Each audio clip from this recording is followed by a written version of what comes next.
Are you waiting on me? Nope. Hi, Will. Hi, everybody. Welcome. Why don't you to start us Adult off? Conversations with Cynda Family and Friends. Hi, everybody.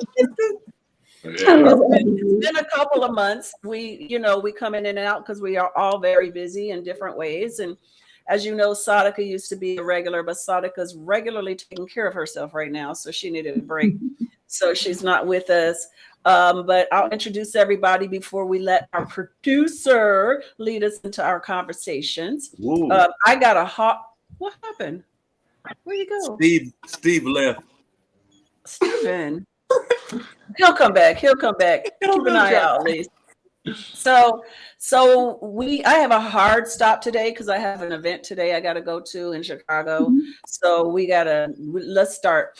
First of all, hi, I'm Cynda Williams, and I am an actress, singer, activist, writer, podcast host. First of all, hi, I'm Cynda Williams, and I am an actress. Why do I hear everything? Who was that? Writer. Somebody's got they're listening. You got an echo. Steve, if you have a second device on, you need to turn it off, whoever that is. That might be Okay. It could be Steven. It's Steven's fault. I'm shutting off my phone. Thank you. That did it. So anyway, that's who I am. Everybody now, first I want to introduce my daughter, Sophia Gabrielle, and her wonderful partner, Tristan Williams. Hey, Tristan, what's up, dude? Can you guys tell the audience a little bit about yourself? Well, do you want to start? No, you start. Okay, I'm an actress and a model, and yes, that's what I do, and I just started it up, and I guess we're talking about generations here. We're like, I'm generation Z, and yeah, he's Generation Z too. And what do you want to tell yourself? Yeah, I'm Tristan, born and raised in Cali. I used to do day trading. I'm gonna go back into it, but right now I'm just doing some med teching, which is pretty much just passing medication to older folk. But I'm older, working on an RV to drive to Chicago to live with Cynda. So. Hey. Yay! What's up, Tristan? So next time it's going to be the three of us on. We're all going to sit next to each other on the couch. Yeah.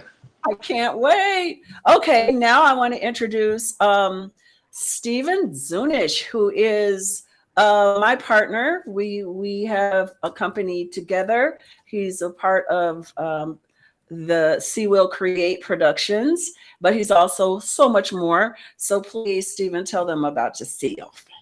Well, I'm semi-retired, and also I'm a writer, actor, director, and improviser. I studied with the Second City for many years. Wow. And written several screenplays, and I would put myself in a super progressive political category. Arena. Perfect. If my ideal parents would be Bernie and AOC. Okay. That is super Maybe progressive.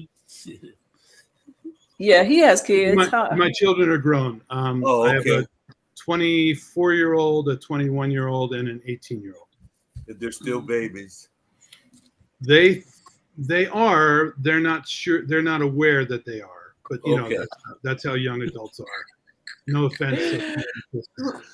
Okay. Hi, everybody that's joining us on the comments. Okay, and then we have my friend / mentor / uncle / musical director / teacher, etc., James William Williams. Thank you very much. Appreciate it. God bless you all. I am the senior. Thank you, Steven. Step back. I am the senior of the group. And my profession is I'm a therapist, life coach, etc., and so forth. I speak I do music, and I've done some productions and plays, etc., and so forth. And I speak around the country relative to social service. I beg your pardon? Steve, you have a second device on. You need to turn it off, whoever that is. I promise I don't. Okay. Is that me? That was said 10 minutes ago, so I don't know what that is. I promise I don't. I have nothing else on. Everything's shut off. My phone's off. Yeah, I didn't say that. That's what's weird. I said that 10 minutes ago. Okay, that's who I am. Everybody, Somebody's got a recording Somebody's on. really talking. Wow. my daughter, Sophia Gabrielle. Oh, that was already done. Yeah, so somebody's got a second device on. So please, if you have a second device, turn it off because we're hearing the show in lag. It could be me. It might be you, James Williams. Should I press, it says press CTRL? On your computer, Next leave time that it happens, alone. We But should, if you're- everybody should mute, and whoever, doesn't mute, we should take one turn and then see who it is, Okay, let's do that. I don't have any other devices, so it's not me. Yeah, it's not me either. So, Okay. I'm going to confess, I had the YouTube channel open, and I think that was getting. That's it. That's So it. I shut it, but I can't see any comments now. Oh, that's okay. I'm going to Let's read keep them going. to you. I'll read them to you. Okay. Okay, thank you. And now, Have I not last said but enough? not least, Have I not the said enough? creator of this show, the soul sister survivor that's All living right. her life to the fullest. I have to do it for her big. Leese Carter, Doe Eyes TV. Whoa, whoa.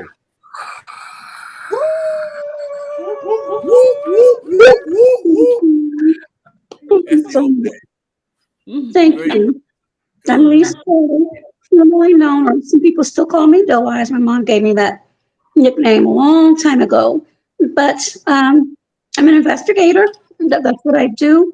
And I get on YouTube and create and talk and have these important conversations that some people may not want to talk about, but I think they're very important. And I am so thankful that the beautiful Miss Cynda Williams agreed to collab with this. And hopefully we have some other things in the mix, but we'll see. But thank Yes, you all. we do. You're All right, welcome. cool. So I think it's really interesting that because we have different kind of people on the show on the panel. Today we have it's pretty heavy for entertainment. I think that's interesting, considering the conversations we're going to have. We're going to be talking about an entertainer, a mogul, and we're also going to be talking about an entertainer president. So I think it's perfect that we have the group of people. Hi, Shaq, what's up? That we have on. And hey, James, sorry I didn't say anything. Nice to see you guys. Please join in the conversation. So we're going to start with Mr. P. Diddy, Puff Daddy, and all the rest of the names. Leese, can you start us out? Yes. One moment.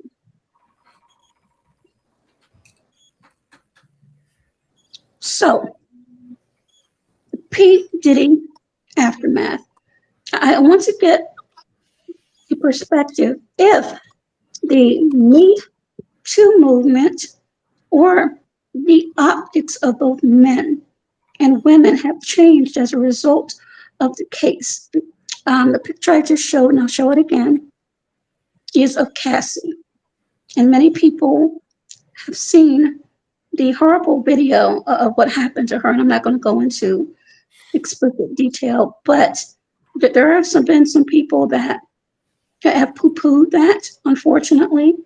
And there are other activists who are very angry. So that is the first part of our conversation. I wanted to go into what, if anything, has changed. Okay, well, I'll start, having been in a similar situation as Cassie, having lived through something like that multiple times, to be honest, not to the extreme of her. I was able to escape those circumstances, but at the cost of my career. One of the primary reasons why so many women that are aspiring entertainers, actors, singers, any field, to be honest, so many women in any field have had to deal with circumstances that are similar. They get involved with people, maybe liking them, maybe not, but not wanting to destroy their career by saying anything about what they're living. And it is an awful position to be in. Everybody, the big question is, and I did post about this. The big question is, why didn't she say anything? And that's what people keep saying about everybody, right? But it's a decade later, and people still don't believe. She has video, and still people don't believe. Everything is right there in your face, and you still have people finding a reason to let the predator off the hook. That's why we don't say anything. Because when we do, no one believes us, or they just think that the person that we're trying to quote unquote bring down is more powerful, more important than us in our lives. So we don't say anything, because saying anything will not only make us pariah, make us the enemy, make a huge crowds of people snub their nose at us and tell us, why did you do this? It also ruins our careers. Yeah. So we lose all around. So the question is, do I tell and lose, or do I keep going through it and lose? Or do, like I did, have the horrible stuff happen and walk away from the possibility of being the star I could have been, which is what I did. So it is a horrible place for men and women, because this is not just a female issue. It's coming out now about all these men who started off their career and were given a choice. Either you do the dude, you do it, or you don't have a career. And there are a lot of men that said no, but there are a lot more that said yes, the ones that are known. The ones that aren't, that are lesser known, that's why they're lesser known, because they wouldn't play the game. So to me, this whole thing does not take us backward. It does not. It exposes the BS that much more. Yeah. And so while Diddy might be paying a very low cost to our belief systems and our judgments, it's exposing how corrupt our systems are: entertainment, the judicial, the political, the public. All these systems are so corrupted that people can watch a woman get beat down a hall into an elevator and say, why did she do this? Instead of for one moment questioning why he did it in the first place. But now we can see it. Now it's not just a conversation. And thank God for the Cassies and the people who are brave enough to come forward and tell the truth in spite of the losses that they incur. That's my thought. Coming from the perspective of a young man, Tristan, I would love to ask your opinion, because it's honestly a lot of Black young men that I have heard the most, well, why didn't she do this from? So I'm curious about your perspective, being a Gen Z, young, beautiful man, not in the business, but on the peripheral of it, living in LA. Well, I think I'm sort of different from the rest of, younger people in my, demographic. I've talked to some of my friends, and they're, in that same sort of masculine, why, you know, thinking she lied and why does she do this? Or in the same people that say, why does a girl wear this if she doesn't want the attention? You know, it's sort of that way of thinking. I'm not in that category, so I'm really, really on the outside looking in. But it's sad. I don't get it. It's like a uneducated sort of upbringing, I guess, way of thinking. Oh, wow. Sorry, I got distracted by two Stevens. Mm-hmm. Yeah, I'm sort of the outlier. I'm not too much like the rest of everyone, but yeah. So if you had an opinion, which I know you do because you're smart, about what she should have done, what would you suggest based on the knowledge that you have in your own logic? What do you think she should have done? It's hard to say what she should have done and what she could. Only she knows what she should have done because she knows every single detail. My opinion is, I mean, there's nothing wrong that she did. She, you know, did what she did to survive. You know, she stayed silent to feed her family, feed herself, because she knew the repercussions, especially, you know, and seeing Diddy's prosecution, seeing how lessened that was, you know, he had power. So she knew this. She did what she did to survive. So I think there was nothing she could have changed. It's just power and masculinity at play, really.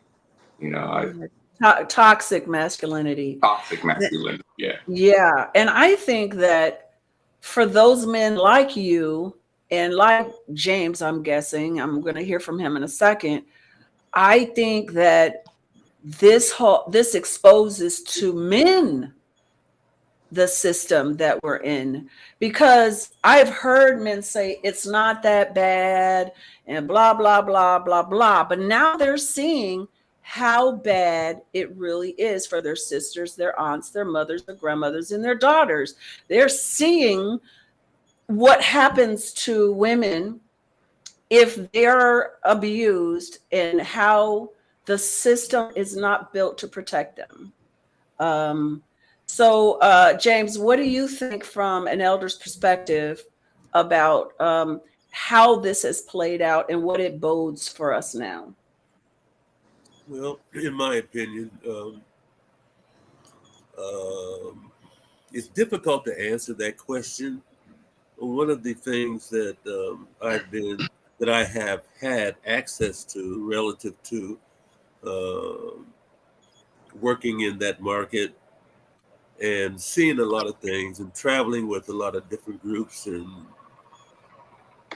obviously to see a lot of things that I probably should not have seen, I kind of have a quite understanding as to the process and what they do and what people do to engage in that kind of activity. Now, to have the desire to work in that business is principle for a lot of people, which means that they will possibly do a lot of different things in order to maintain their status. Fortunately for Cindy, she opted not to, which, and if you don't know the story, and I'm not going to tell you the story, but that was difficult on her part and probably a detriment in a lot of ways. But on the other way, it saved her life in a lot of ways. And I have seen the white parties. I have seen a lot of things that I cannot really reveal at this particular time in my life. I can't share it because I know too many names. But I do understand how it binds you, how the idea of being in the business binds you. And the fear factor comes out real quickly. You're afraid of losing. You're afraid of losing money, your status. You're afraid of losing your family. A lot of the expectations other people put on you. And you're afraid of losing your whole life vocation. That may not be seen to be really relative to a lot of people, but it is. It really is. The question is, compared to what? Cassie did her thing compared to what another person would do, or just any female or male who is put in that predicament.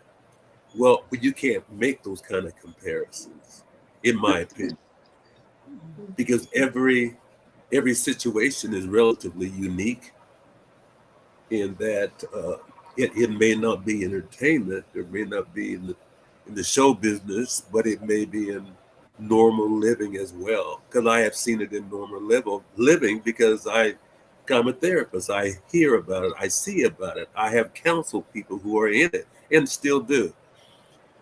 So it is not something that's surprising. The difference is, and I'll close it out, my big mouth.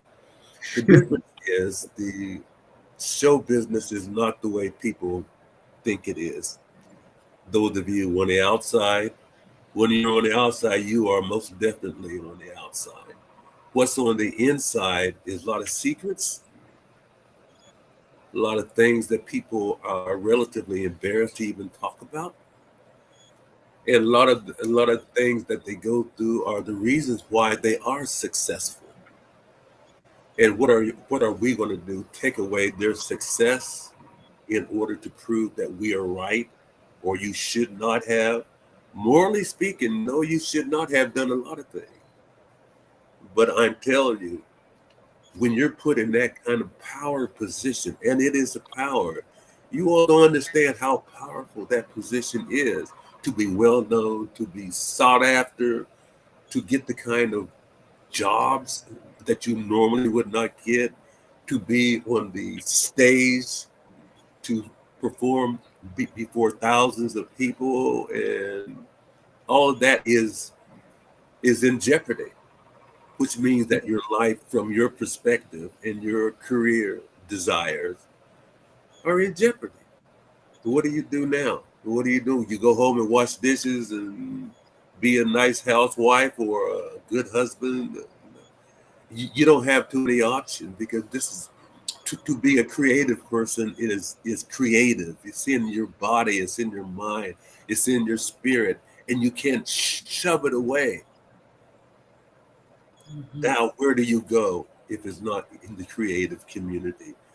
So you subject yourself quietly, sometimes, and sometimes loudly. I have been invited to, well, not invited, but I have seen several of those white parties that I personally refuse to go to. You hear that comedian's name, Cat or whatever? Cat Williams. Mm-hmm. Cat Williams. He said, "You just got to say no." Well, I didn't say no. I just walked away. I just did not want it. I did peep in some of the rooms and saw some naked women and all that kind of stuff. But that wasn't me. And you can attribute that to my background, my raising. I don't know. But I just refused to do it. Well, that was my choice. Now, am I a star? Ladies and gentlemen, I am not a star. I am not a star in anything. I'm just me, But I don't blame myself for doing it. A lot of other people that I saw do it, and these are people that are well versed in the business. I did see a lot of people do it in ways that would be humiliating to a lot of us on the outside. That's about as much as I got to say about it. Thank you. Thank you, James. And that's a great perspective, because he's actually been there and walked away. I never got into the rooms because I walked away before, after they invited me in the beginning and they knew I wasn't into it, I was never invited again. Wow. Which really had a definite effect on my career. But I don't want to talk about me, because I do have something else I want to say about it. But first, I want to hear from Sophia, from the perspective of a young actress, young entertainer who is just starting out. And because the world of entertainment looks completely different for you than it did for me when I started 35 years ago. So from your perspective as a young Zier, just starting out in show business, you had some auditions, what has been your experience when it comes to your start in show business as a young, beautiful woman? Well, I think it's a very much different from my perspective going into it. Like working with you as like your side with your sides, and you know, auditioning with you. That was before COVID. That was before all of that, and so that was really where you needed to connect with the people. You go and audition and connect with the screenwriters, connect with producers, connect with the director, and see what happens. And I think at that point, if we're connecting it back to like Cassie, those types of connections really were needed in order to establish a strong bond in between like casting directors and to maybe make friends with them in that. But that was before COVID, and then since COVID, after that, it's really been just putting yourself out there in Instagram, Facebook, any social networking you can do, and that's what's portrayed in a way. So I guess what I mean to say is that you can lie. You can like totally put out there on TikTok, on Instagram, a totally different persona of what you actually portray in real life. And you probably wouldn't get that in the beginning or before, when I mean like beginning, but like before COVID, where you actually needed to be in the room. And I think because of that, it's very easy for people to get caught up in something they don't want to get caught up, or I guess what I mean to say is they don't really know what they're getting themselves into.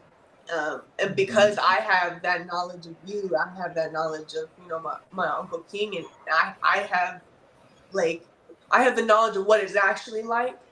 And I think that sets me apart from the people who think it's just all fun and games when they go or audition to stuff, or they get invited to these parties that are just parties, but they have no clue what it could mean. Like when they actually get to those parties, what those parties, like the drugs that are involved, the sex that's involved, whatever they might not even know, because of what was portrayed in the scene. And that's very dangerous. I'm because I feel lucky to be in the position I am, but it's very dangerous to people who just think, or the women who just think that it's all just fun and games, and there's no dark side to the acting or modeling, because there definitely is. And I think that's why this case again is important, because it's showing people how dark it is. They can't lie about it anymore. They can't say that these things don't happen, because it's been shown that these are things that are happening. So it's exposing it to a whole new generation of creatives who are young, who don't have a mother like me or an uncle like James to warn them. What were you gonna say, Soph? I was just gonna say, it's also we also live in a different era in which different people are open to different ideas of, like maybe fetishes or something like that. We live in a totally different world, so people are more accustomed to there being different views on how you want to portray yourself or how you want to live your life. Like back when Cassie was just starting out, people wanted to be thin, or there was that whole body thing, like you need to be thin, you need to be perfect, pretty face, whatever. Right now, there are, voluptuous women, plump women, people with bodies, all different shapes and sizes that are beautiful. And also what comes with that is different fetishes, different ways people being polyamorous versus androgynous, or anything that pops up, or anything that people might how they live their lives. And it's kind of difficult because of all these views, it's kind of difficult to go about and say this way of living is wrong, or this way of living is wrong. or this way of living is wrong, because, you know, there might be people out there in Diddy's world that think nothing he did was wrong, you know, because they're okay with that. That's how they live their lives. But there's exactly. there's a You can't judge it. You can't. I can't, because of my decisions. They're my decisions. But I know girls that I was auditioning against who were willing to do whatever it took, and they were okay with that. They were cool with it because they were very sexual people, and they were like, okay, so what? I gotta give someone fellatio as long as I get my job, and you know they don't care about that. So, you know, but it's when it moves into that violent stuff that Cassie had to deal with, that stuff shifts. I want to move on to Steven, because you had the experience of being a young, beautiful actor 30 something years ago too. You started around the same time I did. Whoa. And so I'm curious, did you have, by the way, hi April. We'll bring you in as soon as I hear from Steven. Did you have did you have personal experience yourself, being a young, fine man, actor? Thank you. You know, I'm gonna I did work for Jive Records and Sony. April, do you hear me? April. Yeah, actually, the question was directed to Steven, and then I'll come to you. Okay. Okay. I'm sorry. No problem. Although from your picture, April, you look very fine too, so I'll give you that. I'm gonna tell everybody my original joke, and if anybody watching this, Miss Carol, anybody watching, you want coffee? April, can you mute yourself until you're talking to us, please? Thank you so much. Okay, Steven, go on. Yeah, I was gonna say I'll tell everybody my original joke. If anybody uses it, even within the broadcasts, you know, watching the broadcast, I will sue you. But I tell everybody, thanks James for laughing. You're welcome. I tell everybody that I spent 10 years in LA as a really successful waiter. Wow. But, which is a struggling actor. But learned a lot. I did come across some of that, Cynda, and like James was talking about, I avoided it when I saw it, you know, whether it was Scientology or, you know, because there was a big push, come in, join us. Or whether it was parties that I didn't approve of. And Sophia, there were plenty of those back then, for sure. But I also wanted to comment on something Tristan said, which is that he knows those things maybe a little bit differently. I would venture to say that I had his mindset at the time. I would have been upset about women being abused or forced into a sexual situation or pressured even. And I would venture to say that my sons are the same way. You know, they're young men, 24 and 18. And, you know, they have the same sensibility that I think James and Tristan and I share. But yeah, I ran across some of that, and I have tried to avoid it. And in avoiding it, I probably didn't network the right way. But one comment from Lee's perspective on the Diddy situation is, I wonder how many people are relieved that he didn't have a worse punishment, because if they participated alongside or even not to the same degree, if the sentence is lesser, then they don't have to deal with the next wave. And then one other thing I wanted to address is that this is just, James also said that this isn't exclusive to the entertainment community. You know, business people have to deal with this kind of thing. Obviously, the political arena, which we're going to get to with Trump and Epstein, and you know, all of that is the same thing in a different setting, you know, in a different area. But progress, and this has been one of my great frustrations as an adult, progress is never linear and right to the end. It's 2 steps forward, like Leese was talking about with the Me Too awareness, but then there's pushback. They want to suppress that, so they discredit it. And so our progress has taken a step back, but you need to keep moving forward. And one last thing I would say is that the truth, as it comes out, like Cynda was saying, as more and more truth comes out, progress will continue to be made, but it's not, sadly, it's not going to be straight, direct line to a solution, if you will. Agreed. Thank you. Thank you, Steven. God, that's frustrating. That is so frustrating. It is, but it's life, because there's so many journeys in the midst of it. We're all individuals on different roads, and we all have different beliefs, and we are a collective, and it takes the collective getting on aligned with what is quote unquote the way we want to be and the way we don't want to be. And I believe even if Diddy only spends a week in jail, the exposure is changing the collective mindset. And when the collective mindset changes, everything changes. It doesn't matter what the courts do, the politics do, and how they try to suppress the truth.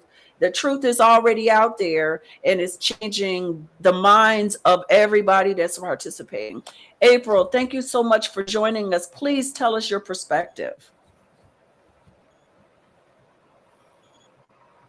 I don't think she heard it.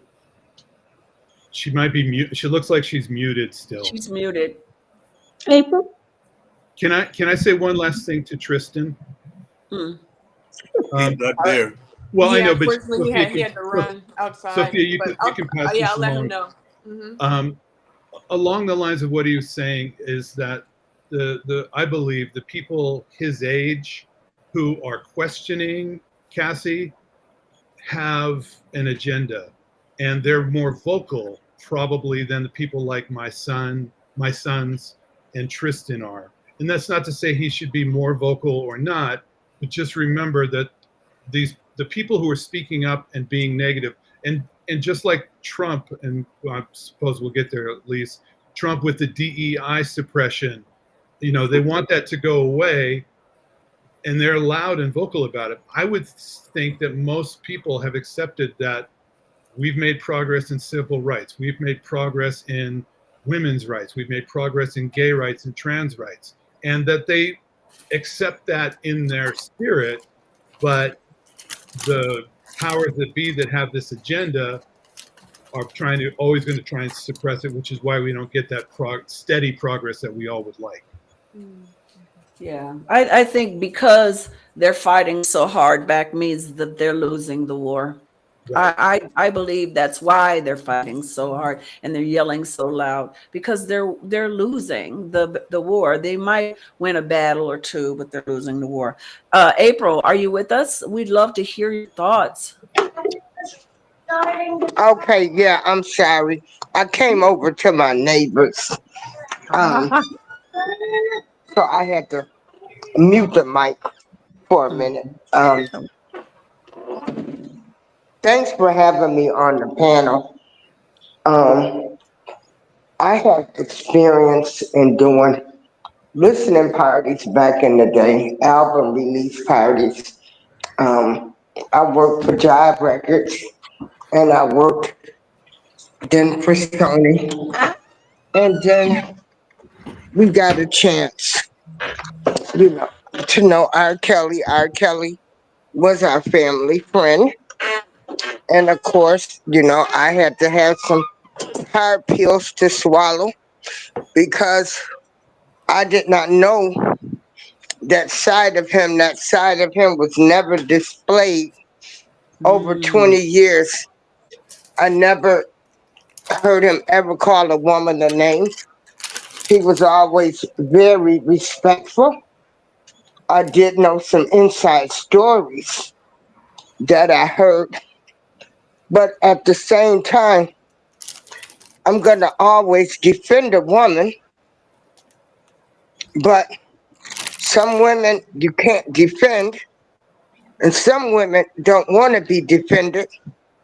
And like they were saying earlier, some women, they're going to do whatever it takes to make it. And some women, along with their family, friends, parents, everything, are going to do whatever they can to make it. And it's sad that it's like that. There is no balance. There is no balance. I do not like Diddy. I don't like any man. And this is a personal thing. I do not like any man that puts their hand on a woman. I don't care who they are, their race, color, creed, religious, political background. Any man that beats a woman, to me, you know, I want to take you and let men just whoop your behind. So I don't like him. I just don't like him. And it's nothing that he could ever do. I'll never forget looking at that tape of him beating that girl down, hearing her testify, seeing how the whole world was happy when he was found not guilty. That bothered me. That really affected me. I just think we have no morals and values. I'm 63 years old, and I mean, I didn't talk about my sex life with people. I didn't make videos, or God, we were scared if somebody found out we were kissing a boy. We thought we was going to hell. That's the era I grew up in. Oh gosh, yeah. It's so true. You know, we were told if you kissed the boy, you might get pregnant. You know, Yes. they put all kind of fear. I heard that before too. Yeah. Mm-hmm. Yeah, they put all kind of fear in us. At least the people I was around, and so it's like it's so much freedom now. Am I mad at them? I can't be mad at them. But if you choose that path, and you say, hey, I'm going to be with this man, I'm going to do this, you're going to do that. I don't think that it's all their fault neither, because some women are just liberal. So it's just messed up right now. Mm-hmm. I agree, April. Thank you so much. So so this is my thought. It's kind of like going along with what Steven said. Is, you know, there's always going to be people that are willing to do this stuff. It's just that's just going to happen.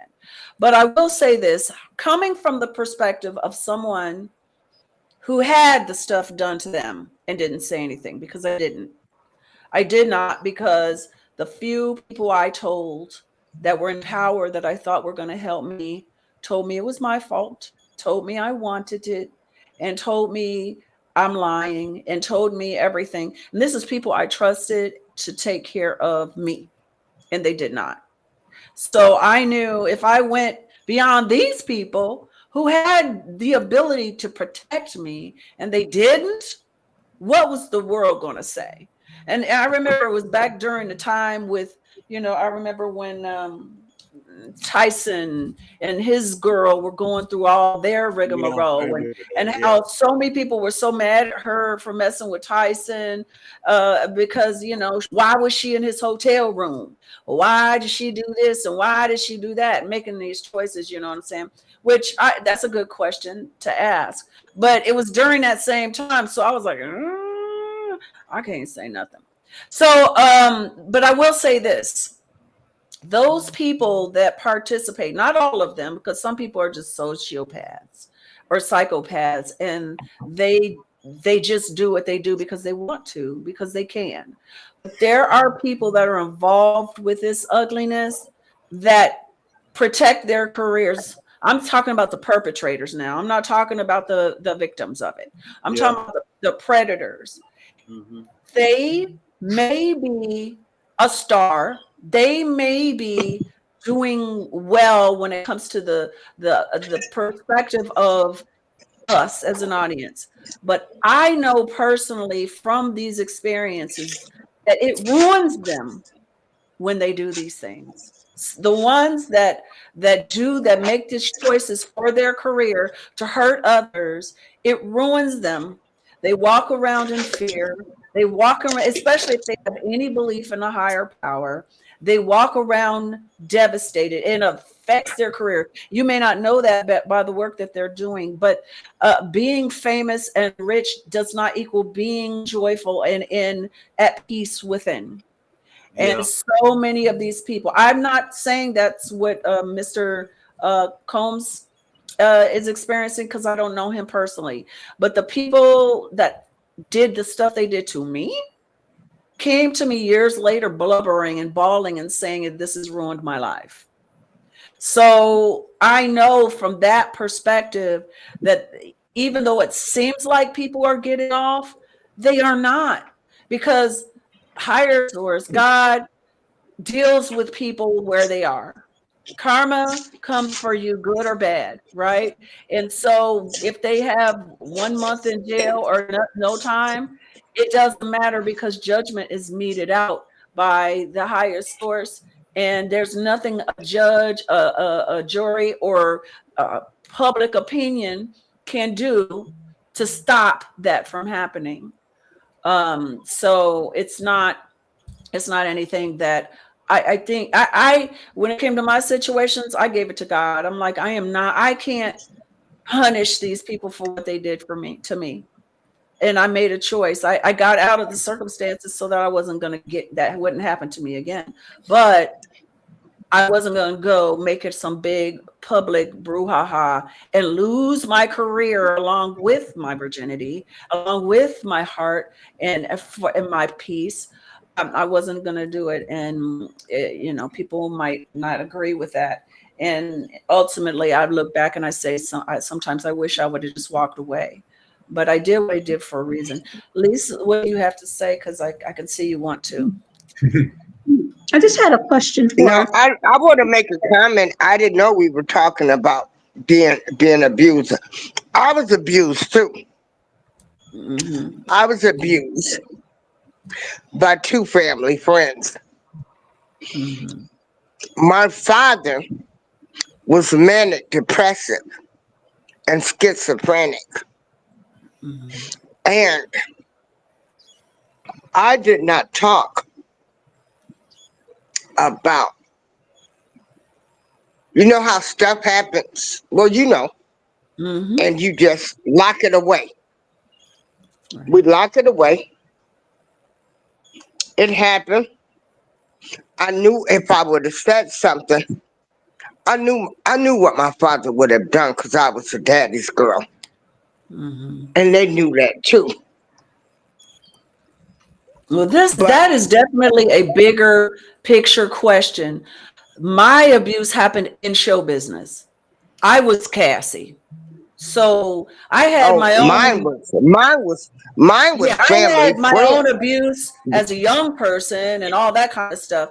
Right now, we're focused on what happens in business when you have to sell your soul to have a career. That's what we're talking about. Oh, This okay. specific moment. Yeah. Okay. From your Okay. perspective, and Miss Sophia, because they're generations, of course. That colloquialism, selling your soul, have you seen that to be true? We've heard it, but have you actually seen that to be true? And you too, Mr. James and Steven. I guess maybe I'm not too far deep enough yet to see it actually happen right before my eyes. But I can definitely see like a sense of, being, if you hear that term, like being Hollywood, I definitely see that. Like, I feel like being Hollywood leads you into selling your soul eventually. Because you go here and all the conversations you have with people are strictly superficial and about what they're doing and how, what they're working on, who they're working with, like if they can get a contact. And people change, people do change, and like they start to not really care about the being an actual friend or anything that's under the surface.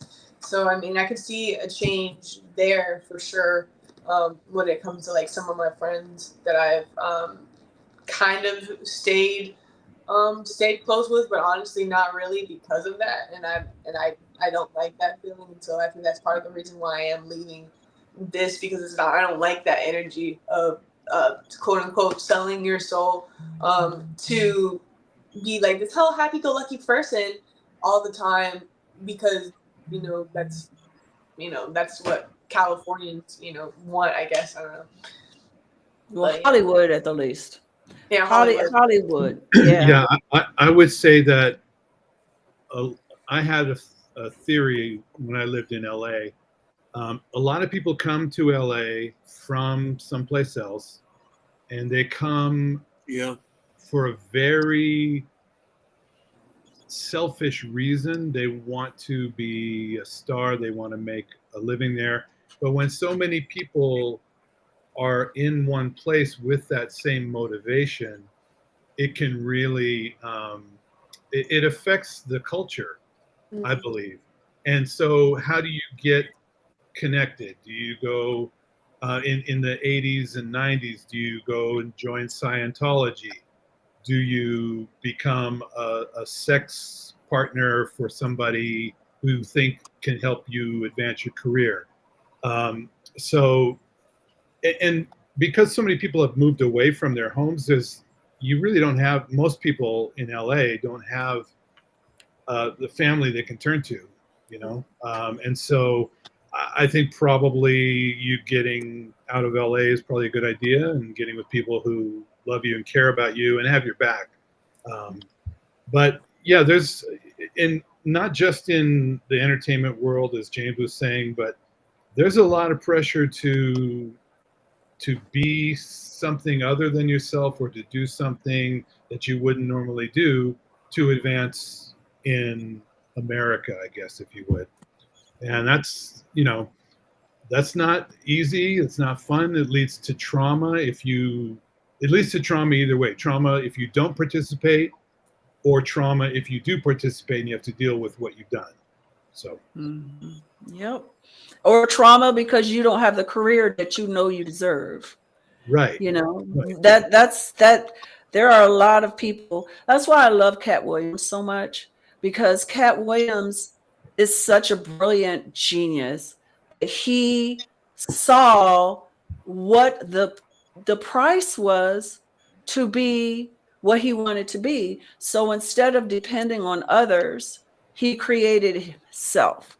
And that is what this is showing us we have to do. When Sophia moves back here, James and I, and my sister Megan, we're going to do products. We're going to do productions, and we're going to make projects where people have a safe space to thrive, tell great stories, because this kind of stuff is making people that are beautiful creatives say, no, I'm not going to depend on Hollywood to tell my story. I'm not going to depend on people at a certain position. I'm going to do it myself. And that is the good news about the business now. You do not have to work for MGM or Fox or any of those people, or Sony or any of those music or any of those people to make phenomenal projects. And now you can do those things in a safe environment. I just worked on this. I didn't work on it. I was following along on this show here, a new series that's coming out. And they shot it in Maryville. And I mean, they were very clear of the rules. They're women in this set, at least. On set, you're going to wear jeans or a skirt or something. We ain't doing no leggings, because we don't want nobody to think this is a place, this is the meat market. This is not a meat market here. This is a place where we're doing our job. If the characters dress that way, it's another story. But the people in the crew, they're keeping it pure all about the art, all about the creative, and you can Cool. do that now. Well, Yeah. you couldn't. You had to go to LA.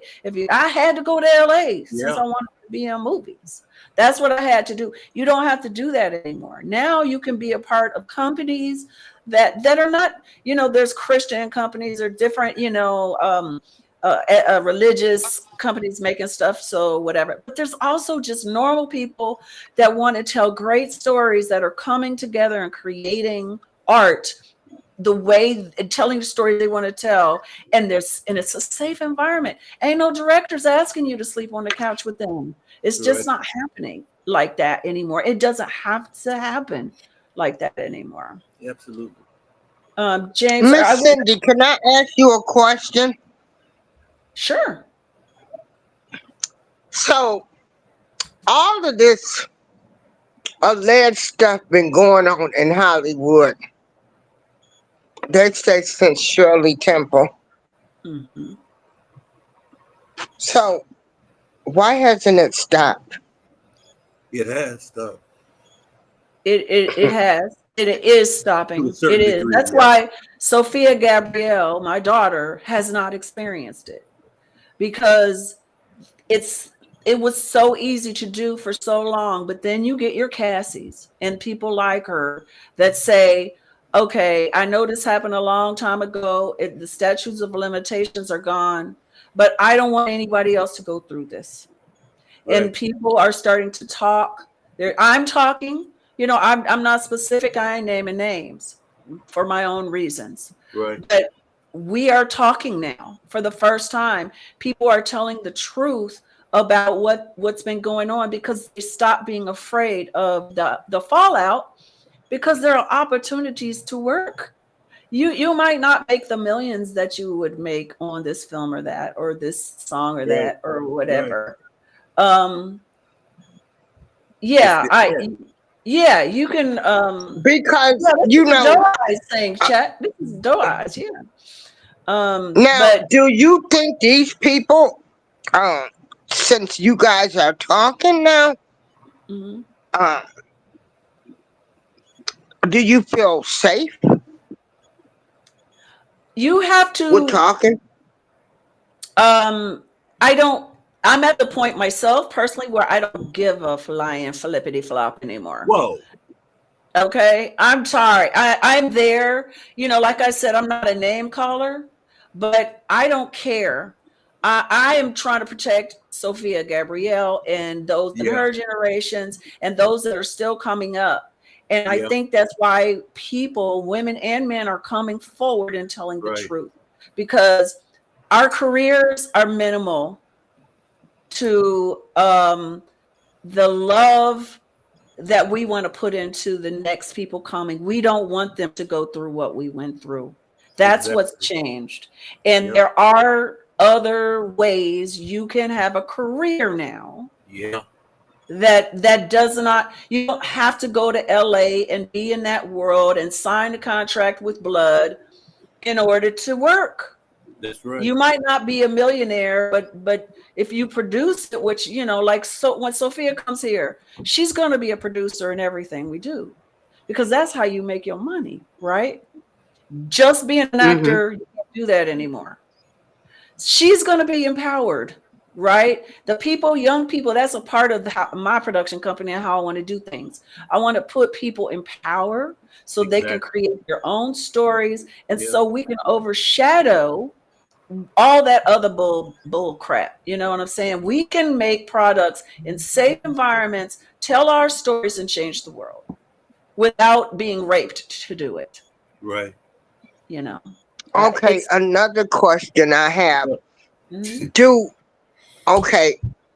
So now you're fighting, and which I think is great. I mean, that's the only way anything's gonna stop. People have to talk about it. But do you find yourself coming up against people that saying, well, just leave that alone, or just mind your business? Do you get that from people? No, not anymore. Not the truth. Not anymore, but you did at one time. Oh gosh, yes. Absolutely. Yeah. And so how they controlled me and they muzzled me is they kicked me out. You know, I wasn't invited in those circles anymore. Yeah, I wasn't invited in those circles anymore. I was not a participant in the parties because I told them right from get who I was. I wasn't for what they were asking me to do. I wasn't going to end up at the parties because they already knew that I wasn't going to do what they wanted me to do. So they just tried to eliminate my career as best they could. But because of independent filmmaking, I was able to have a career in spite of it. And I even did some studio films in spite of it, because there were directors and producers that said, we don't care that you say don't direct her. She's good. We're gonna hire her anyway. Right. And so I worked in spite of it. But I had plenty of people telling me to shut up. And I had plenty of people saying horrible things about me to discredit me. So if I ever did say anything, they could say, well, we've been saying all along she was a diva. We've been saying all along she wasn't. Yeah, that's how they do. That's how they do. They try to destroy my image and my personality and my character before I ever said a word. I said nothing, and they still blackballed me. I said nothing, and they still said, don't give her any jobs. Don't do this. Don't do that. And if you do, you're out.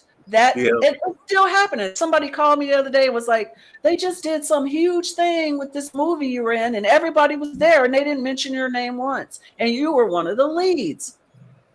Because they don't want nobody to hear what I got to say. If they mention Cynda Williams, somebody might go to Cynda Williams' content and hear what she's saying and know they're awful human beings. So they don't want to talk about it. That was another thing that I hated about Diddy too, because I felt like he destroyed so many people's dreams. So many people that probably went to him that could rap, that could dance, that could sing.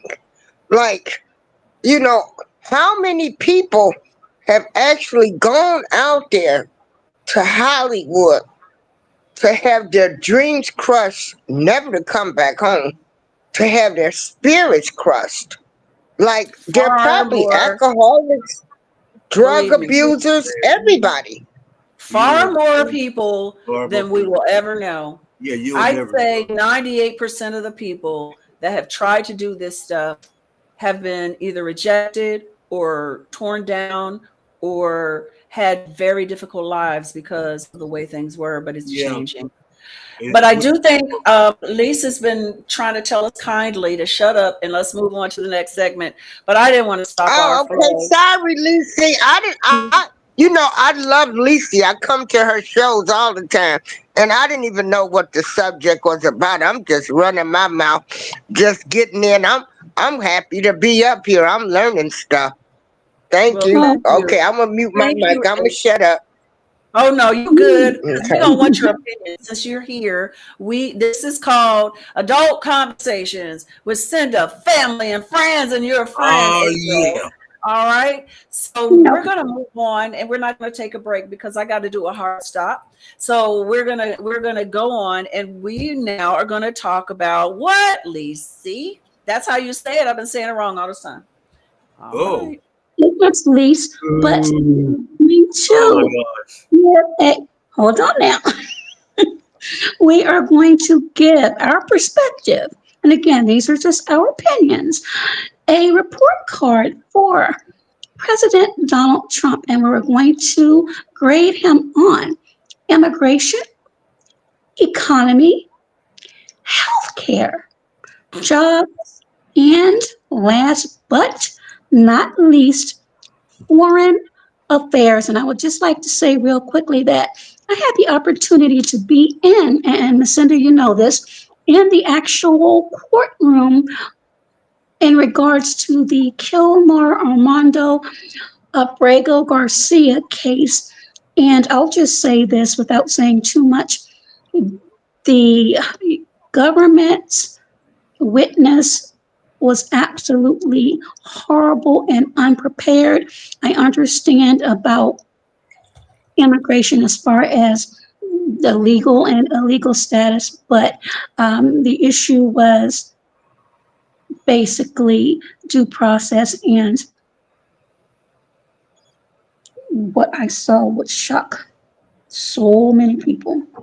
I was there. I actually spoke to his lawyer, so, and the state delegate. So Wow. to the east side. Okay, To so with that in mind, let's start at immigration then, because that has been a massively huge what has been talked about more than almost anything, even the things that affect people more directly, immigration.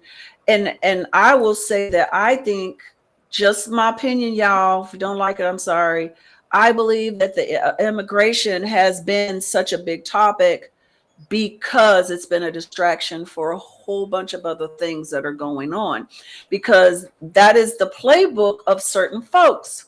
They find a subject matter to divide us, and they push that agenda, and they talk about it, and they talk about it, and they talk about it, so they can get the folks that want division. They can get folks that don't understand anybody that doesn't look like them on their team.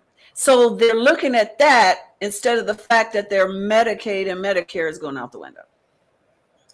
It's a major way to distract their people from knowing the losses that they're incurring because of this administration. So can you tell us what you witnessed, Leese, that was so surprising?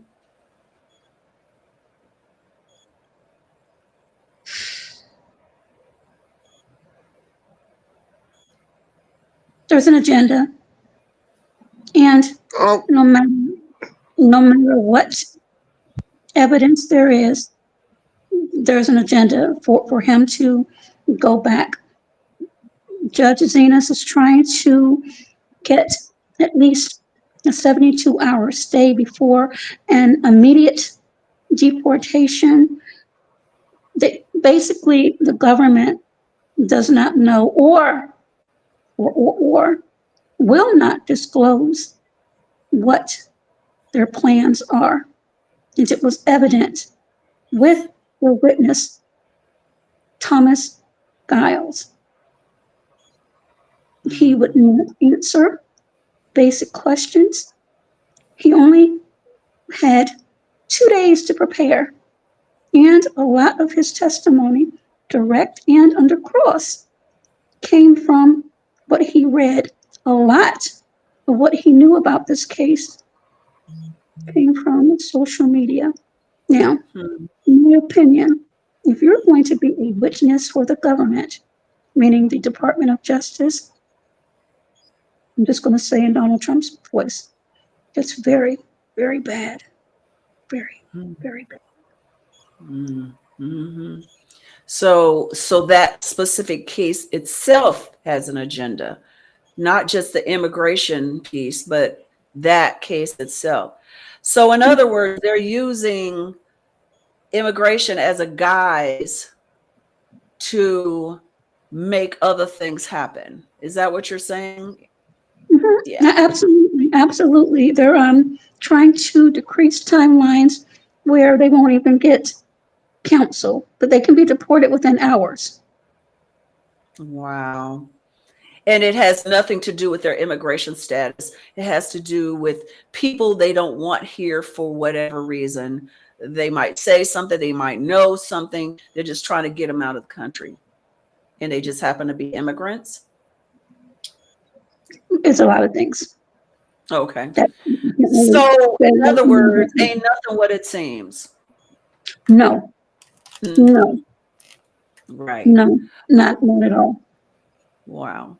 Okay, James, you deal with a very large immigrant community in Fort Wayne. I know that from having been there. What do you, from your perspective of dealing with the immigrant community, and you're dealing with not only the brown skin immigrants, but you're dealing with the white skin immigrants too. Can you tell us the difference in those two things? from your perspective as a therapist to them? Well, I work in the Hispanic community a lot. It's not the only community, as you indicated, but I work in the Hispanic community to the extent that probably 1/4 of my clientele is Hispanic.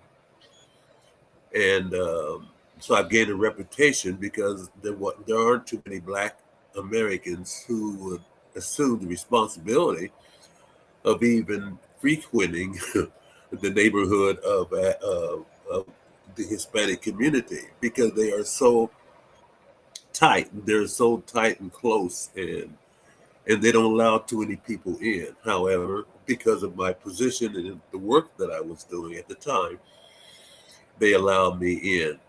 Point being, they are targeted. And when I returned to Fort Wayne, Indiana, where I still work, obviously, they have closed down all the facilities in regards to helping the people, the Hispanic Coalition, et cetera, and so forth, and all those kind of things that I used to deal with on a daily basis. I'm beginning to get a lot of calls from my Hispanic friends, and most of them are Catholic, as you probably already know. And those Catholic facilities have been closed down, or they are no longer accepting the Hispanic community in regards to their living welfare, et cetera, and so forth. So it is quite bad. And I got a call yesterday that we are going to begin to do something there. And I'm not in Fort Wayne, Indiana. I'm in Valparaiso, and I work in South Bend also. But we are going to begin to initiate something now that we know that they are out to eliminate so many people. Some of my friends have been taken to jail, prison, and I've been working quietly without saying my name, working quietly and helping them to be released and all that. But it's not Caucasian Hispanics. It is Black and brown Hispanic. That's who they're getting rid of in a number of ways. And it's not just the way that we understand it. It's in a lot of different ways. So they're taking, as it's already been indicated, they're taking any and everybody. They're taking people no matter what the case is. If they're wrong, then they'll put them in jail, i.e. or prison, and then let it happen, and they'll eventually ship them away. It is really bad, and I can't even talk about it without getting choked up because it is so bad. And there is no change. There is no possibility of something coming in. The Catholic Church at one time was the big social service agency that the Hispanic community could always rush to. Not anymore. They're out. They are out. And real quickly, the majority, and this is really interesting, the majority of the support came from Jewish people in that courtroom. Uh-huh. Mm-hmm. Because Can that was New York. you believe that? Mm-hmm. Maryland. Mm-hmm. Maryland. And his attorney did say that, and I don't know how true this is, but I'm sure it's pretty credible, that if so fit, U.S. citizens, if they're criminals, for whatever reason, can be deported. So some of us really be Yeah. mindful. So it ultimately has everything to do with if you said something wrong that certain people's take offense to. That's why I don't mention names. I mean, it's hard not to mention names under these circumstances because we're talking about our leader. But yeah, you have to be thoughtful because you will be targeted. You will be targeted. and they don't let you have a lawyer. They don't let you say anything. They put you right in jail without any questions, without any court hearing, and you just shipped off. If you're an American, Yeah, and if you're an American. something, if you got the right skin color, baby, you are at risk. And that was the argument. That was the argument. Everybody says, this isn't my fight. You know, Mhm. you have so many people say, this isn't my fight. This ain't got nothing to do. Yes, it does. Because they're not just targeting illegals. They're targeting anybody brown and black. That's who they're targeting. Right. So it is your problem. I'm sorry, it's your problem. So Sophia Gabrielle, from your Gen Z perspective, we're all lying, says Dwayne Justice. Okay. Sophia, what is your perspective living in Los Angeles and having been to protests and stuff like that? It's awful, really seeing the fear that's come about because of it. It's because I get so many posts about because we now because of the ICE raids, I went to go protest on No King's Day when we had that on his little special day. But there was just tons of people out there, and I remember them specifically saying to everybody who was going to go to the protests to not wear face masks and to put like the mothers and the kids and on the front lines, because they in the news were portraying us or the people who were there to be violent and to be everything that they would portray on the news, to be violent, to be throwing things, to be stealing, to be doing all of that. But it's really just, these were families who were literally out here with their kids, standing up to these people and to the National Guard, who were just there standing up and protecting what literally was nothing. They were standing in the middle of and it's not the point that we weren't protesting on the actual freeway. They were protesting on the bridge.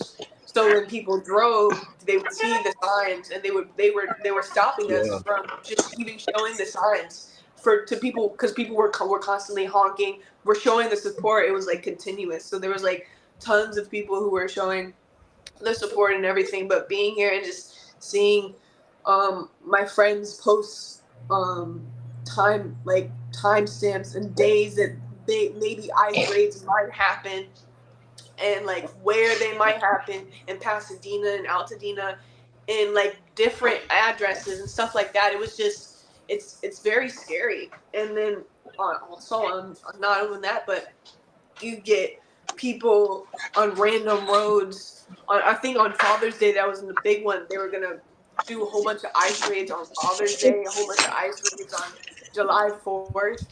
There were different addresses people were posting, my friends were posting, where there were gonna be random raids. And it's just it's so awful seeing that. And this is just normalized for a lot of people to just see this as being okay. And I know this is just goes back to what you're saying, and what you're saying, Leese, is that the Jews are the people who are standing up because they notice that this is a huge similarity to some other leader that we might know back in history who started doing similar things, centering in on one group of people, and decided to put them in camps and started the same thing that we're about to go on this journey of in the next couple of months if we don't do anything to stop it. And at least and before everything's going on, and that's another thing I think is awful, is that they're also desensitizing things from other countries, talking about what's happening in the U.S. It's really scary to see how much they're trying to close us and separate us and divide us, even though it's all about us as a people,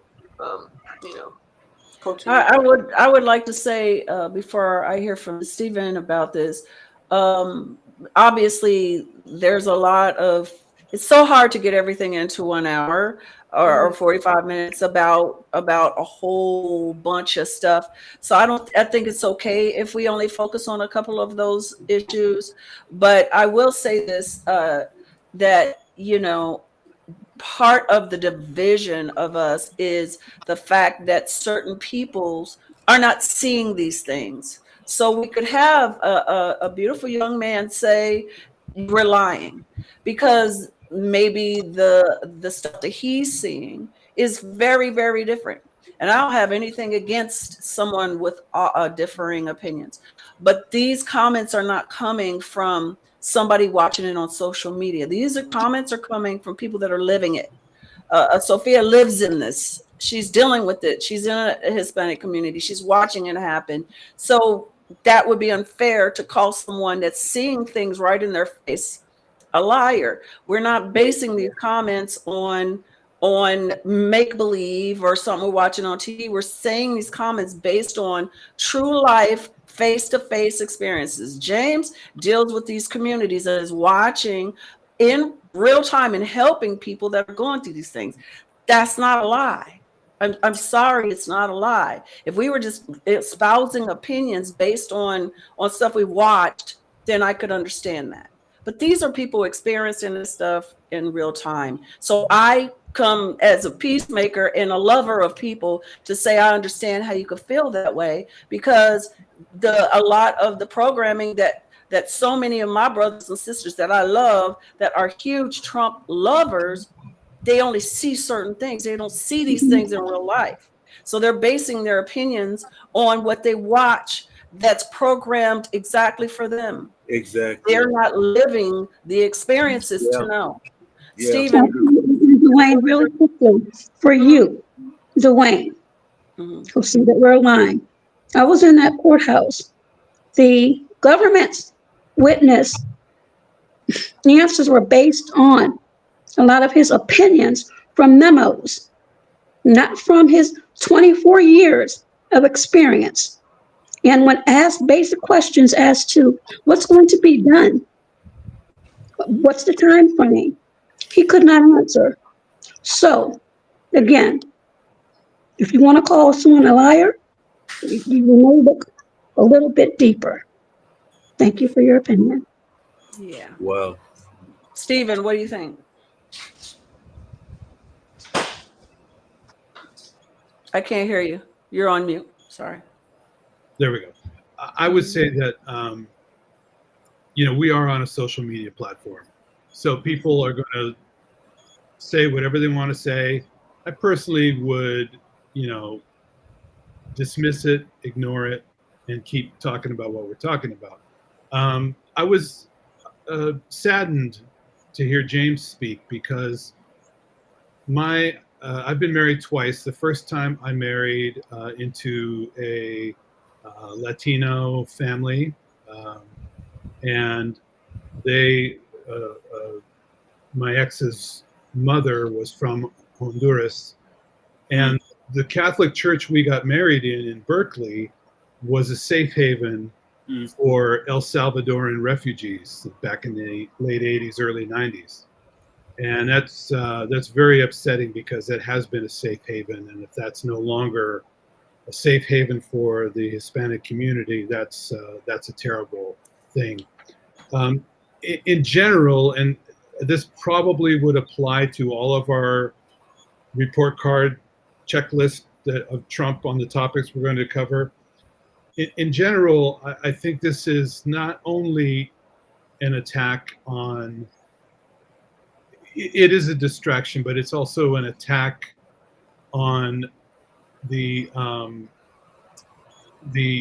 economic situation that people are in, whether you're a brown, Asian, Native American, or even white.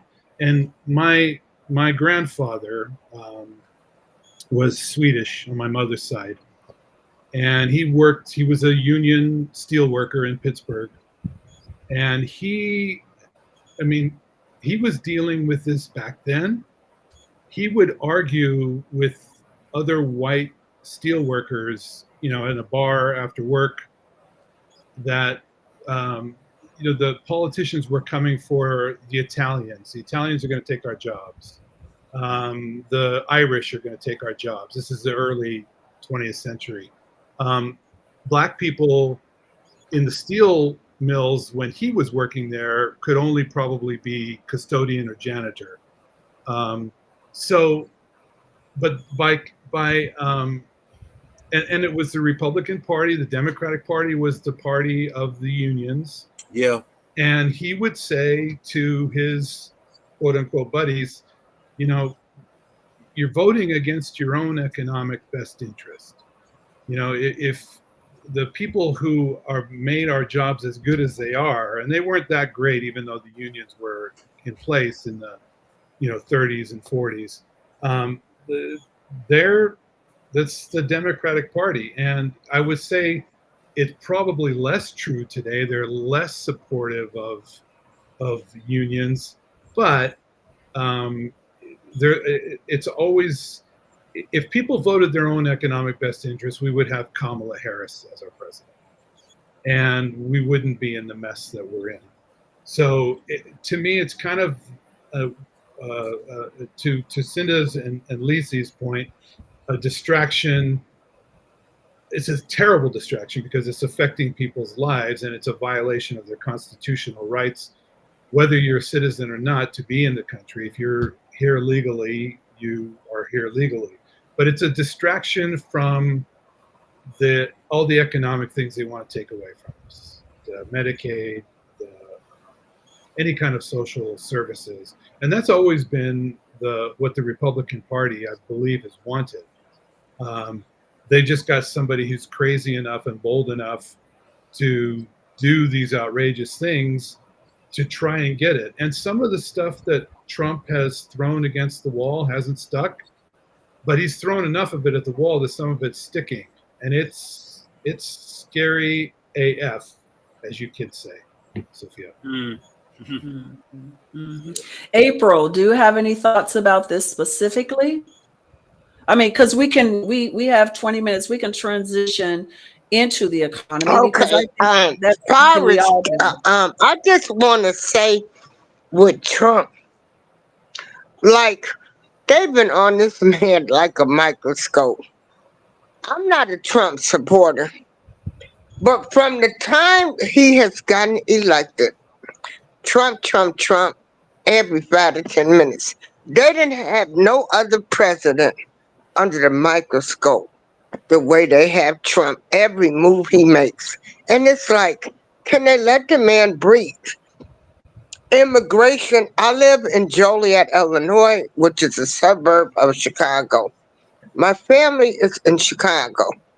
I've seen what it was like seeing the illegals come up there. They were sleeping everywhere. Then they were given everything. I know people that have lost their homes due to back taxes. The churches have bought them up, and the illegals have them now. So it's a hot mess. I do feel as though get your stuff together so you don't have to be illegal or undocumented. We had a lot of people that was crying here. We had a girl talking about her father's been over here 30 years, but you didn't tell that your father unalived somebody in Mexico 30 years ago and fled over here. You know, it's like a going back and forth type of thing. They do something, they come to Mexico. They do something here, they go back to Mexico. I don't care who comes to this country, just come right.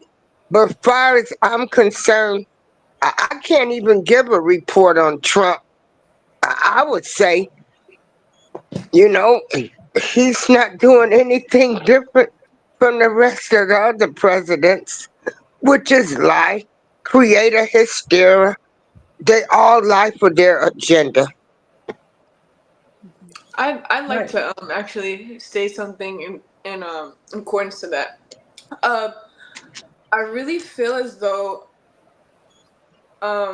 Trump isn't as much looked under the microscope as Biden was looked under the microscope, as Obama was looked under the microscope. And if you look back on the immigration policies that they went through, then you would actually see that their immigration policies were so much higher than Trump's immigration policies. It's just he's doing something to infuriate infuriate MAGA, infuriate the people who are actually for that. And because of that, it's creating a whole mass hysteria, like you were saying.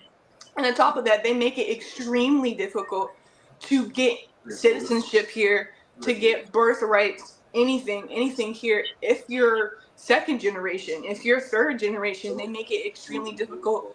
If you are now, they make it extremely difficult if you're even born here.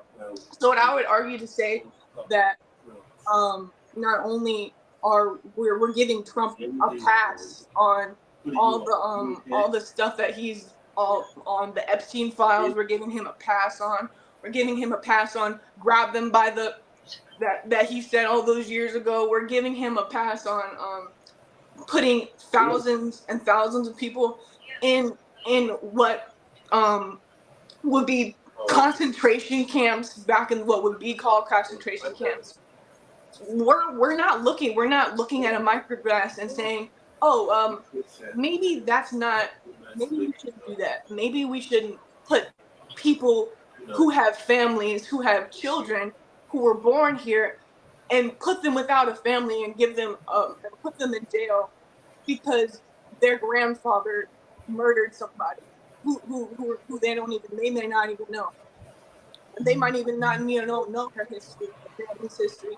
They might come here not knowing any of their family's history, but that has nothing to do with them. Because if they go through the citizenship, if they go through birthrights, which is so hard to difficult to do through anyway, then they should be given a chance, just like all the rest of the people, just like all the Saxons, all those people white people who came over here and destroyed the Native American population who were immigrants, who were just also working to fulfill I forgot what it was called, but to fulfill what they needed to fulfill. So they were working here, and so they got that's what the United States was built on top of is immigration.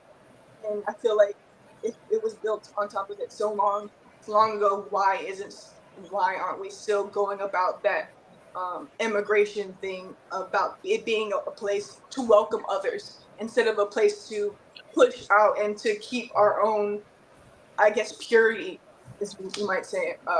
Here, we're so good folks. Like people who haven't murdered folks aren't just walking around. People who have raped a 13-year-old girl named Katie Johnson, when we're not even talking about that, who are walking around as a president. I'm sorry to get emotional, no, but that's well said. Oh, I get it. But it's true. But Mr. Fia, in rebuttal to that, do you know that that Obama, when he was president, do you know that there were kids in cages over here in the United States? So that's why I don't get into all of them, because they've all done some dirt. They've all done dirt. I agree. I agree with you. I agree with you, They've April. all done dirt. None of them are no different than the rest. Biden did his dirt. Did you read his daughter's? The diary that was stolen from the psychiatrist's office, he was screwing his daughter. I mean, they've all done dirt. None of them are no different than the rest. They're all dirty, no good men. I agree that the corruption has been ongoing and real. I don't know about specifics about certain people, but I do know as a whole the system is corrupt. And I think what Mr. Trump does for us, or President Trump does for us, is expose that. The fact that they're looking at him with a microscope is because of all of the corruption of the past. I think corruption is being exposed. He's just one part of it. He's not the only part of it. It just so happens that when he comes in, the light is turned on, basically. And everybody's scurrying now. And I think you're right that there have been wrongdoings, corruption, ugliness all around. And I don't blame just one man either. And because I think that is a distraction for us to focus fully on the wrongdoings of one man when it's the people behind the man that are making these things happen is a mistake. And because it's the system. It's not the one man. He's just a tool. He's a puppet, and he's a distraction to ignore the ugly that's really happening. But I appreciate what he's doing because he is so out about his decisions, good or bad or whatever, because some people love him, some people don't. Whatever it is he's doing, he's telling his version of the truth, even though the truth changes sometimes, but he's still telling his version of the truth. And because of that, all this stuff, it goes back to the Diddy stuff. All this stuff is coming to light, and I am glad because that's how we can clean the sheets if we know they're dirty. If we don't know that the sheets are dirty, if the stains are hidden, we cannot change anything.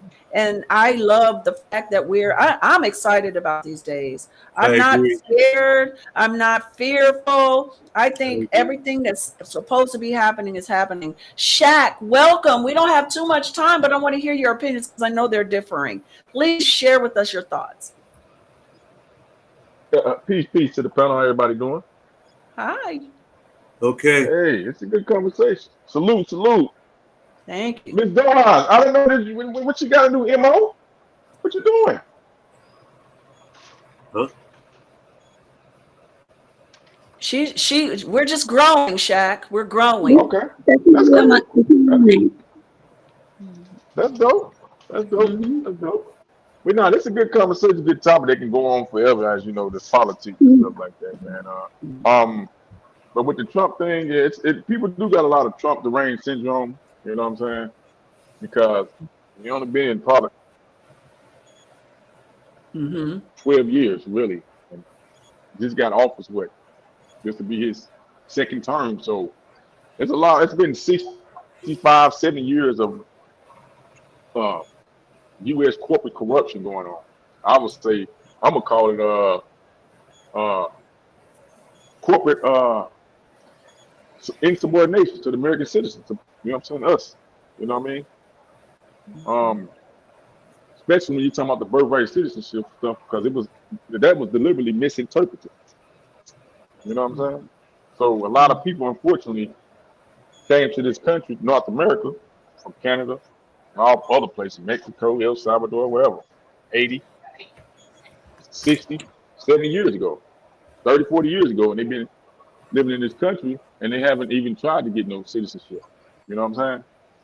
So that does impact the economics, the United States economics, because you got people that's here, so the numbers go up, right? People buying stuff, purchasing stuff, homes, cars, you know, buying things, groceries and stuff like that. So you got no choice but to inflate the economy because the production and the sales says that there's more people here than, you know, than it's not saying. So how do you do that? How do you regulate that? If anybody know how to regulate that, they know how to run a government, be able to regulate that. Yeah, I think it's a system that needs to be fixed, period. And that's why I'm excited about President Trump, because he's showing us what needs to be fixed. If you don't know, the thing about having President Harris would have been things would have stayed in the dark. And things don't need to be in the dark. We need to see what. Girl, I believe them people part of an alien cult, butchering kids and stuff. Lord have mercy. Yeah. Okay, I'm sorry. No, you don't have a reason. I hate the whole Democratic Party for what they allowed to be done to kids, able to change their sexual identities, able to take pills, hormone pills and stuff. Yeah. Amen. I'm with you, sister. Yeah, so there's so many layers to this onion, you know. Yeah, there is. There's so many layers to this onion, and everybody it believes what they believe and they read what they read. But I think because of the nature of the show, which is solution based, that is where I'm always trying to. I know there's lots of layers, and a lot of those layers are rotten, right? And it doesn't matter your party; it matters the stuff that you do. So absolutely, I agree with you. There were things that happened under the Democratic side, under Republican side, under because I don't really believe there's a side. I believe it's corruption, and it's not.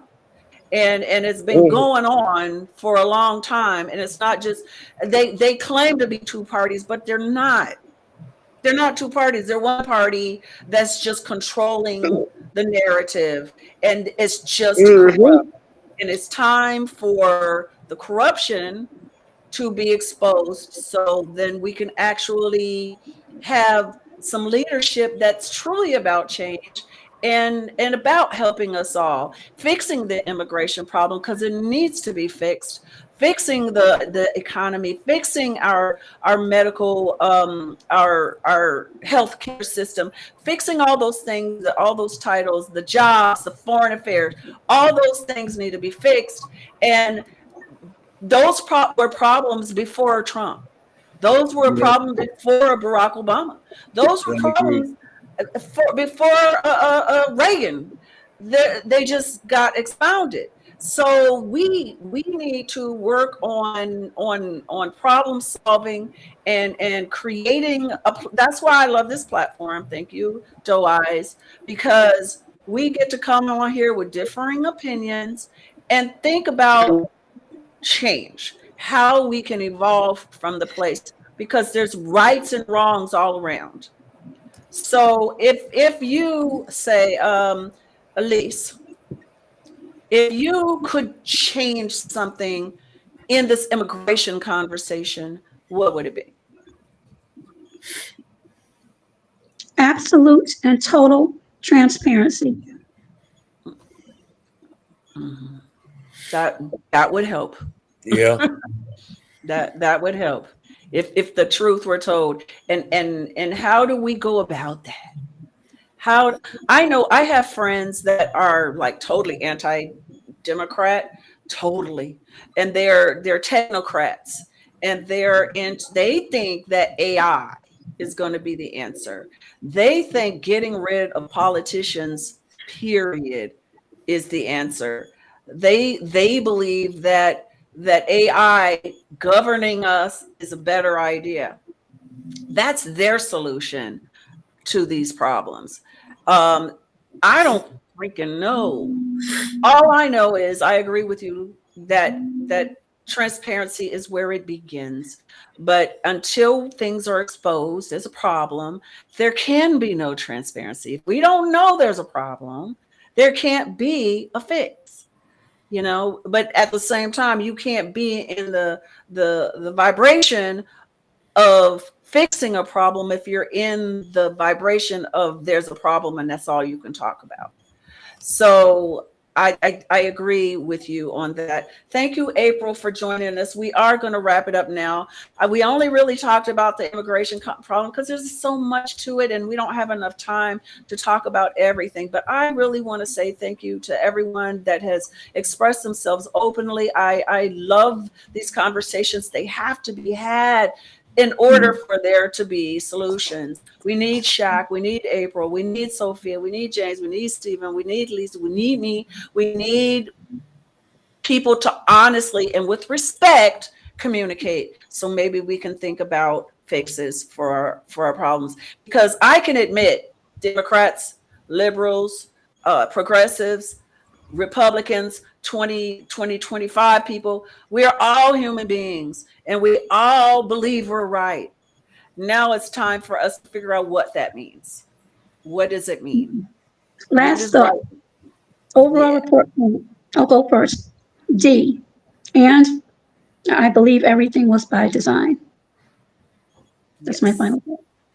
Okay, so, Sophia, what's your report card? I give him an E for effort, because he brings everything to light. Like you said, I really agree with that statement. I feel like, and like you were saying, if we were under Kamala Harris's, we wouldn't be as much as we are in the light. Cool. James?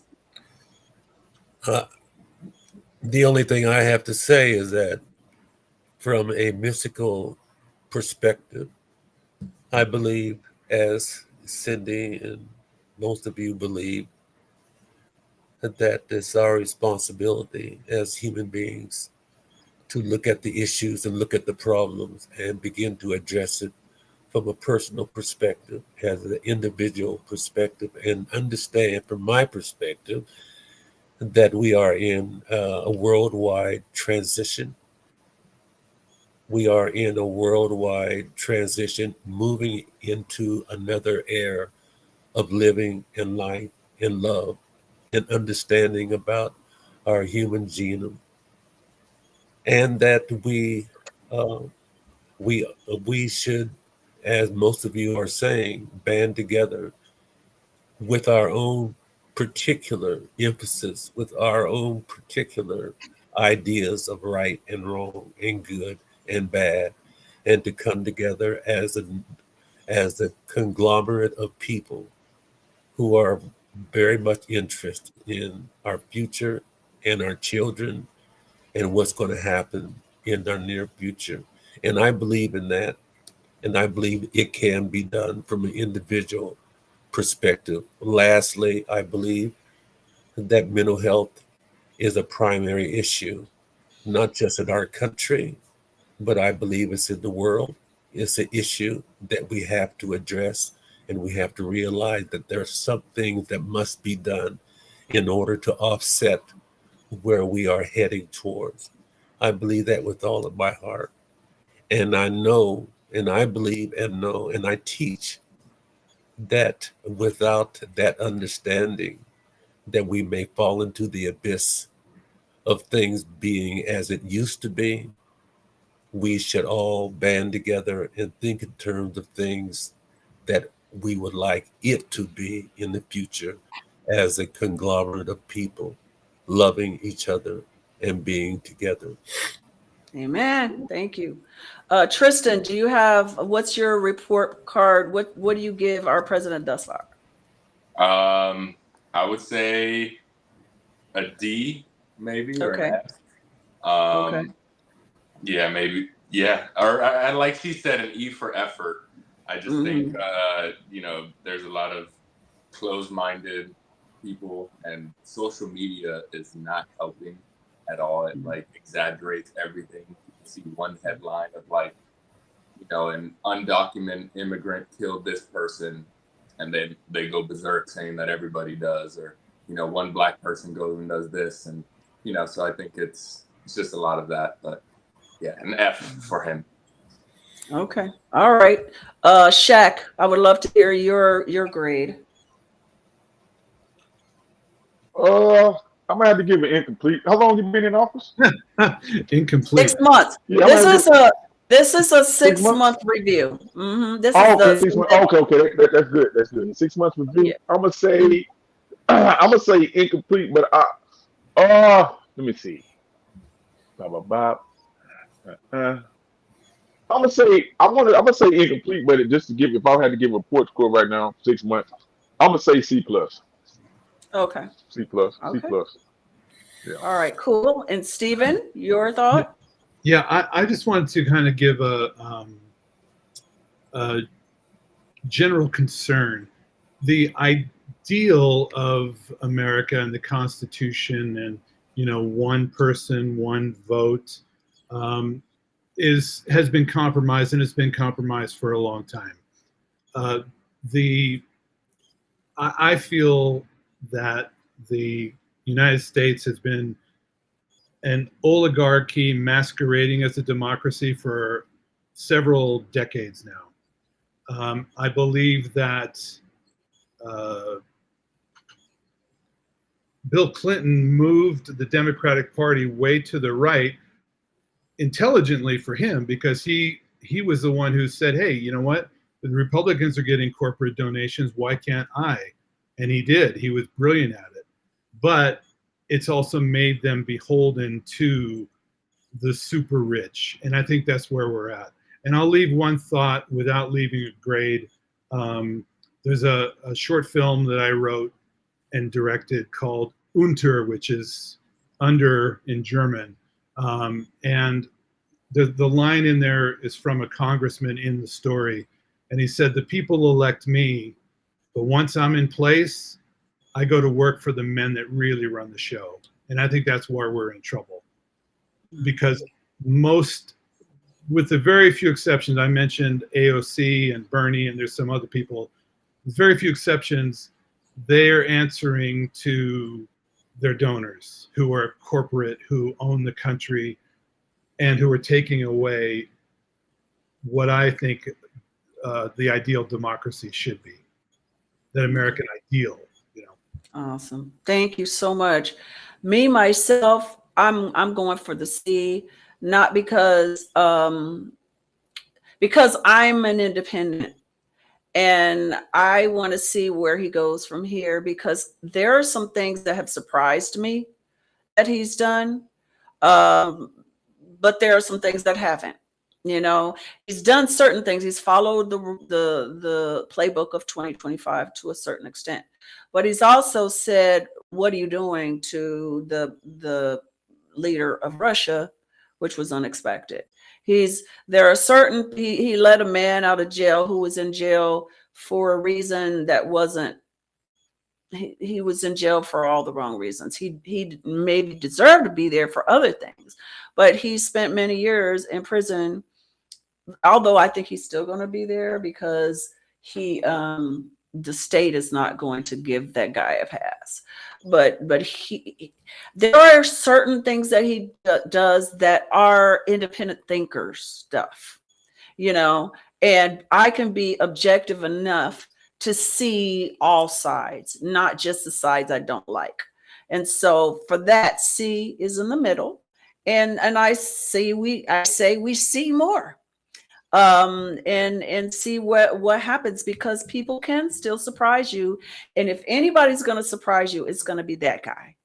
I mean, he was a Democrat not long ago. Okay. He does what he freaking wants to do. And sometimes what he wants to do helps people. Sometimes what he wants to do is fill his pockets with more money. So we'll see where he goes from here. On that note, I'm going to say, I think James got cut off. Thank you to everyone. I've got to boogie. Can everybody please give their information so everybody can be followed? Like Sophia said, she's an actress and a model. Tell us how we can follow you, Sophia. You can follow me on Instagram at _Sophie_Gabrielle. And on Facebook, I post there too sometimes. All right, so y'all please follow her and support her young burgeoning career. She's going to be one of the newbies that doesn't have a Me Too story. Steven Zunich, how can people follow you? The best way to follow me is on Facebook. I have to warn you that there are two accounts with my picture because my original account got hacked.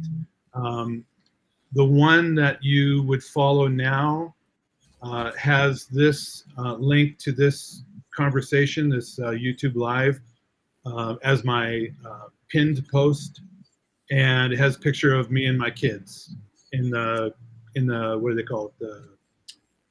The cover photo. Yeah. Okay, cool. Thank you. You guys support him. He's doing great things. He's doing great things with me. So please support him. Shaq, who is my friend on Instagram, and I love all the content you send me. Please share your handles so people can follow you and see all the good stuff you're doing.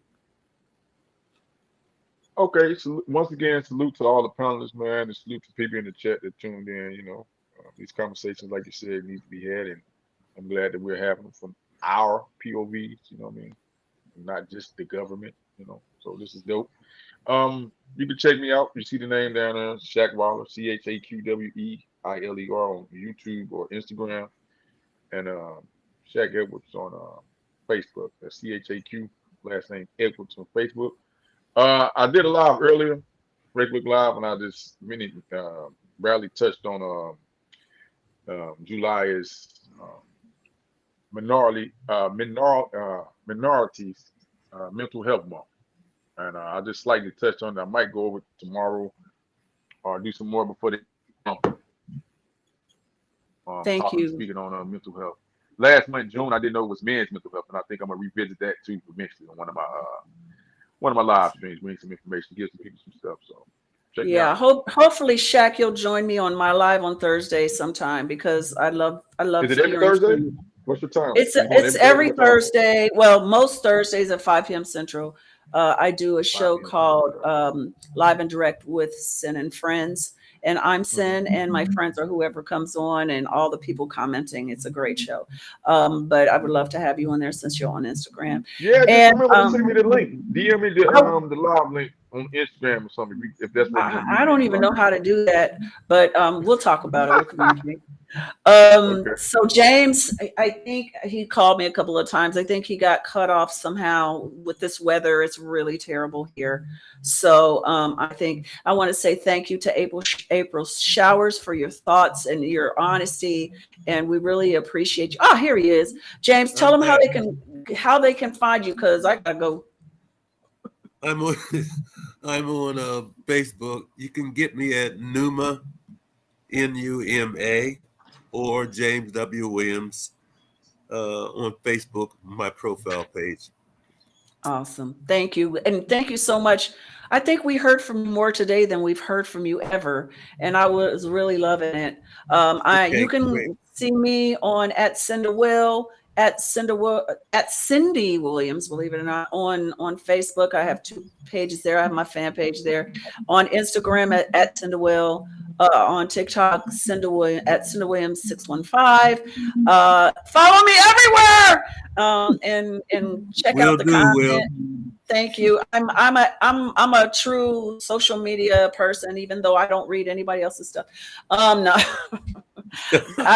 it's my way of serving humanity, and I really appreciate being able to do it. So y'all follow me and let's talk.